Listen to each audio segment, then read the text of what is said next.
How do we know when it's imposter experience versus sort of a legitimate, I lack the credibility for this right now. I lack the credentials for this. I think relying on others can be really helpful because it really is hard to recognize in yourself, as anecdotally evidenced by me taking years to realize I was in the middle of an imposter experience. And even when my friends and awesome colleagues were continually telling me, you have what it takes, you know enough, they jokingly said, you've been counseling us for years. Even then, it didn't dawn on me that it was an imposter syndrome or imposter experience. So sometimes we need that external view of ourselves in order to see ourselves more clearly. And so if we can do that for each other, and that it's really hard to see through the feelings to get to the facts. It's really hard to do that on your own. But if you can find people who are your cheerleaders, so to speak, that can help you see through the feelings and get to the facts, that can be really helpful. And I didn't even know that I was dealing with an imposter experience till I saw a friend of mine do a talk on it. And, then I realized, oh my gosh, this is what I'm dealing with. How have I not known this? We've talked about this forever. I'm a counselor. How do I not know this? So I think it's really important that we talk about this more and do what we're doing right here, because, imposter syndrome, it's a buzzword at this point. We hear imposter syndrome, imposter syndrome, imposter syndrome. We're still trying to change it to imposter experience, but we keep hearing the imposter syndrome. But do people really understand it? I mean, they know in generalities what it is, but once you truly understand what it is, then you can learn to combat it, which is really important. So relying on the people around you is I think that is huge. So we all need to make a pact that, within our circles, we're going to say, call me on it when you suspect that some imposter experience may be creeping into my worldview. As much as I think about this topic, read about this topic, talk about this topic, Nichole and I went out for lunch to discuss kind of what are we going to do at our LinkedIn Live? What are we going to talk about? And during that conversation, I was sharing with her a new teaching assignment that I had been offered. And even as I was languaging it, she stopped and said, are you feeling like you're not qualified for that? And I paused for a minute and I said, maybe a little bit. And she goes, and are you? Oh yeah, I'm qualified for it. Okay, then as you're making that decision, all of the things that you're entering into that decision-making process, let's not have I'm not qualified be one of them, And so I think you were my cheerleader. And I think the more of that we do, and you weren't saying, yes, you are qualified. You were asking me to get back to the facts and make that judgment for myself. Brittany says, thanks for sharing. Get out of your feelings. Get out of your feelings for a minute. What are the facts? Are you qualified for this job? Oh yeah, I can do this teaching assignment. Okay. Just wanted you to say that. That's good. Brittany says that when she reflects, the imposter moments are a challenging internal battle. I really work hard at a project or a position. It pushed me to a higher standard. That's a reflection I personally had. Thank you, Brittany. I appreciate that feedback. That's great. Why am I talking here? Emily says. Always a good question. Why am I talking? Why am I here? Yes, back to that meeting where I didn't know. Had I or even asked myself that question, might have been a good way past the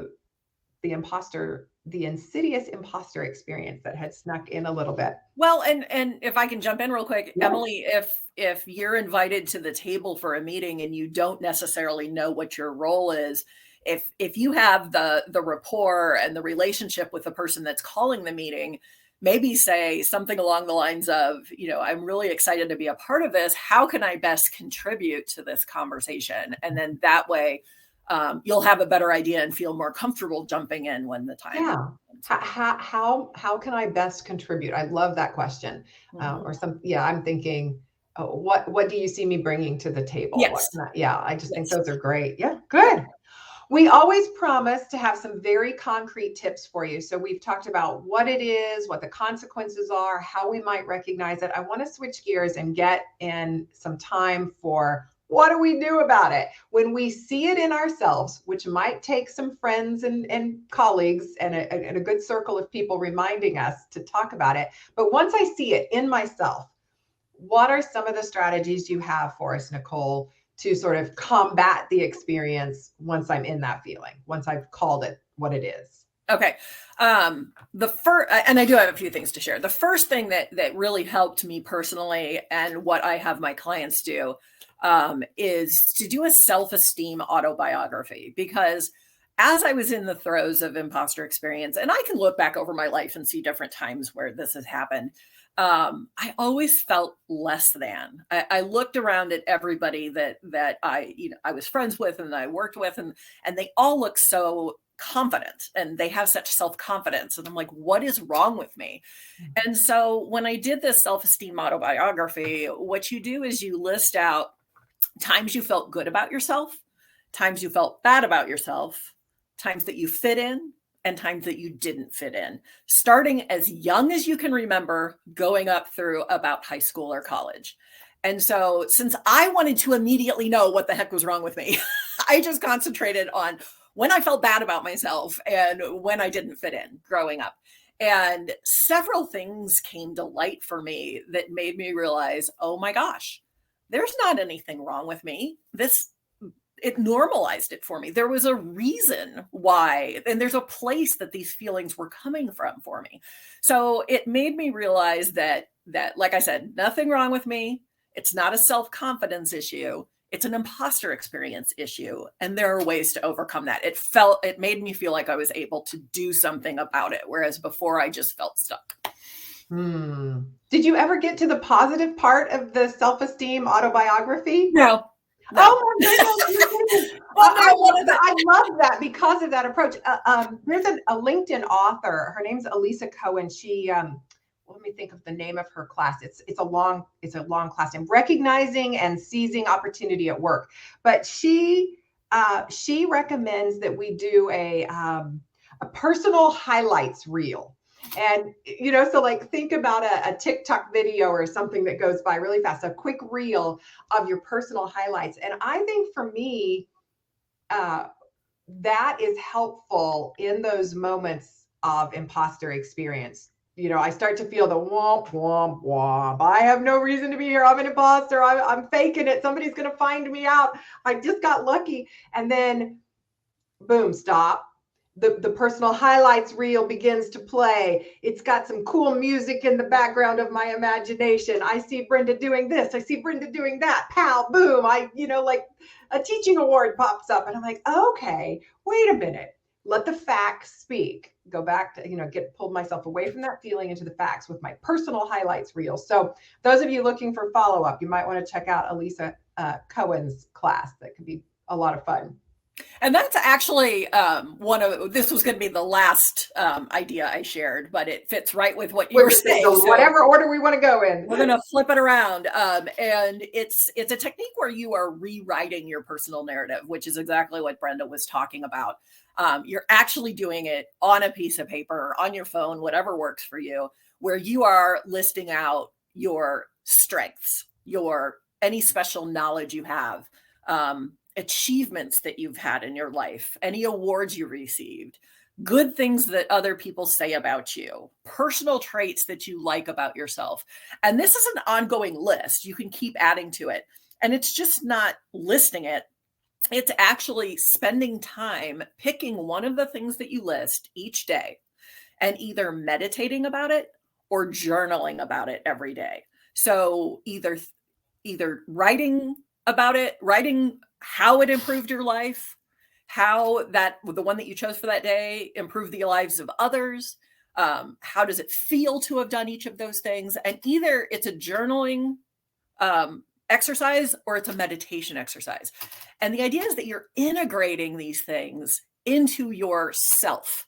The idea is that imposter experience was then, this is now. And these Mm. are things you can keep adding to when you've gotten through the list, go back to the beginning. And again, meditating and journaling on those things and what it felt like to do them, how it helped you, how it helped others can be a really great way to combat imposter experience. Love it. Love it. One of the things I've caught myself doing that's been helpful for me, and I'll, from a mental health counseling perspective, you may be like, no, don't, listeners, don't listen to Brenda. This works for her and her alone. But when I catch that voice, because it has a very distinct voice, you know, that you're faking it, you don't deserve to be here voice. I named the voice. I call it Miss Doubtfire, which was like, I don't know, a 1980s movie, but the word Doubtfire to me, like it's about doubts, but it catches me on fire, Doubtfire. And so I'll just say, oh, there you are, Mrs. Doubtfire. Nice to see you today. Thank you for your warning. You can sit down and be quiet. And I just kind of like mentally have this conversation with Mrs. Doubtfire. Maybe I'm sharing a little too much about what happens in my head. I don't know, but naming it something more friendly than imposter experience, you know, naming it what she sounds like to me has been a useful call out when that starts to sneak in. And it keeps me, you know, it keeps it funny, it keeps it light, it keeps it humorous for me to go, aha, there you are. I see you. I see what you're trying to do. Now, shh, sit down. Yeah, that is actually I don't know if you knew this, but it's an intervention from ACT, which is acceptance and commitment therapy, where you look at the stories that you're telling them yourself and you name them. And so, you know, if you're thinking, you know, if something that keeps popping in your mind is I'm not good enough, you name that, whatever you want to. You did Mrs. Doubtfire, you could just say, that's my not good enough story. And then you get sarcastic with your mind. And so when it comes up, you're like, oh, that's my not good enough story again. Thanks, mind. Really appreciate it. And that it's a shortcut to getting past those negative thoughts. So Interesting. fully agree with what you're awesome. Okay, good. Yes. So learners, there's a strategy for you. Name the doubt story, name the imposter story, give it a name, give it a title, and then call it out when it speaks to you. I think that could work for many of you. Meditate or journal on some of the things that show up in your personal highlights reel or your self-esteem autobiography. Look for where the sources are coming from. I think those are awesome. Other